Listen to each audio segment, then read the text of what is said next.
Okay, well, moving on. West Michigan has had some amazing musical groups perform this summer season. And I know what you mean, everything from new groups to veteran performers who've been entertaining crowds for decades. Terri recently caught up with one of the longest touring rock bands around, Queensryche, a group still going strong after 30 years.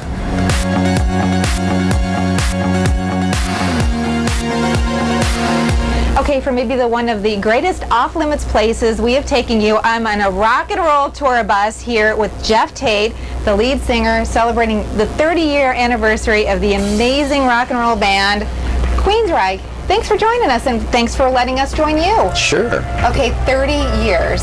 30 years, right here in this bus. The same bus, 30 years, I doubt it. The technology in here is too amazing for that. Yeah, buses have changed a lot since we started out. We actually, on our first tour, we had Elvis's X-Bus. Oh, okay. Yeah, which was, you'd think would be kind of swanky, but it wasn't by the time we got it.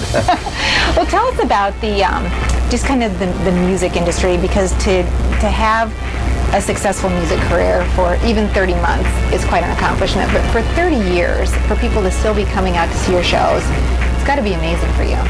It is. It is. It's incredibly flattering. Our fans have kind of grown up with us, and now they're bringing their kids, to our shows, and so we're seeing this next generation of Queensryche fans happening right in front of us every night. It's phenomenal. And the kind of music that you perform is really almost theatrical.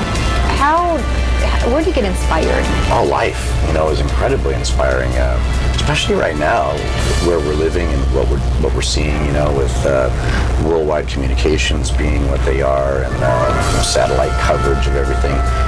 We're witness to events that are happening, simultaneously all over the world right now, and we're able to comment on it all, and it's just a fascinating time to be alive, I think. And that comes out of the music, really. So, okay, so it's music. It's been about that for so many years, but now you have branched out into wine. I have, yeah. Where did that come from?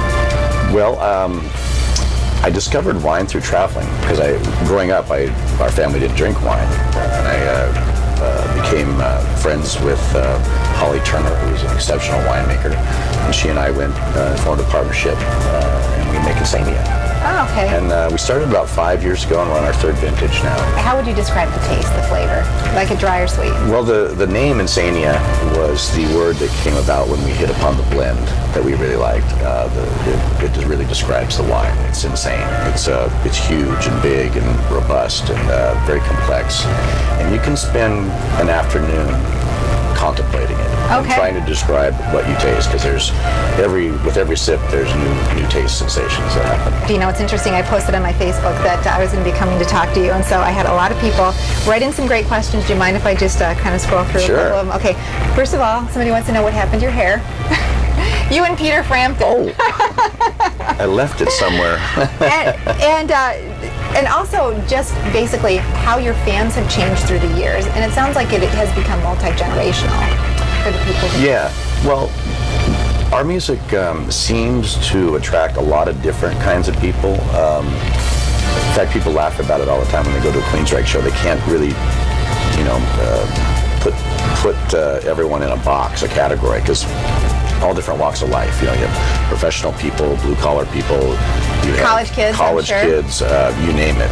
There's just all kinds of different people that seem to like our music.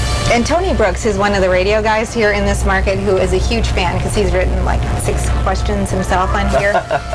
He wanted to know your vocal background, and you were telling me that really music is a family affair. Your mom's a beautiful singer. Yeah, I grew up with music. I really discovered it when I was about 9 years old. I got a transistor radio for my birthday, and it opened my world to music. I could tune in all these different radio stations and hear this great stuff. And I grew up in the 60s and the 70s, so my first initial musical inspiration was from that period.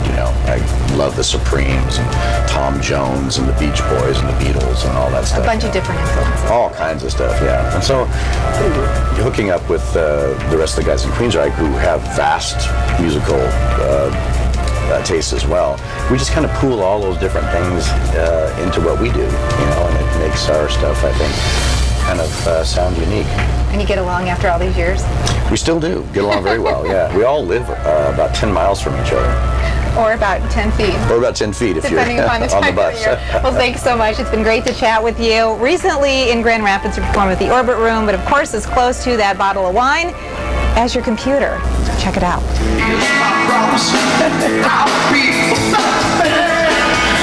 And we know a bunch of people that actually attended that show at the Orbit Room. We said it was great, really cool. Yeah, looked like it could have been a real party time. Yeah, definitely a good time had by all. And that transition into the wine business was logical for the group, being from the Seattle area and the Pacific Northwest. And if you're interested in trying that wine, the label is called Insania, but you won't find it in stores. It's exclusively available through the winery and the band's website. So to check them out online, head to Queensryche.com or threeriverswinery.com.